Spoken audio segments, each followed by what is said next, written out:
বিয়ের পর এক্স আজকে হঠাৎ মেসেজ দিয়ে বলছে আমার জামাই ব্যবসার কাজে ঢাকা গেছে, বাসায় কেউ নাই, তুমি আসো।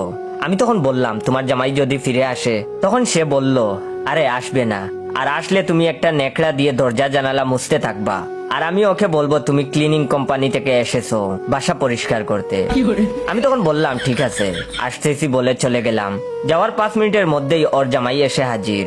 উপায় না পেয়ে জানালার গ্লাস মুছতে শুরু করলাম, গ্রিল পরিষ্কার করলাম, সব জানালা দরজা পরিষ্কার করলাম, রান্নাঘরের চিপা চাপা পরিষ্কার করলাম, বাথরুম সাফ করলাম, ফ্যান মুছলাম, ফার্নিচার মুছলাম। 4-5 ঘন্টার মধ্যে তাদের পুরো বাড়ি পরিষ্কার জকজকা করে দিলাম। সে তার জামাই মিলে সারাক্ষণ এটা সেটা ইনস্ট্রাকশন দিয়ে গেল। পরিষ্কার করা শেষ হলে তার জামাই আমাকে জিজ্ঞেস করলো আপনার বিল কত হয়েছে। আমার এক্স তখন আগ বাড়িয়ে উত্তর দিল জানু আমি তো আগেই বিকাশে পেমেন্ট করে দিছি, তারপর ওরা লোক পাঠাইছে। তখন ওর জামাই বলল ও আচ্ছা, বলে ওর জামাই আমাকে হাতে 100 টাকা দিয়ে বলল চা খাইয়েন।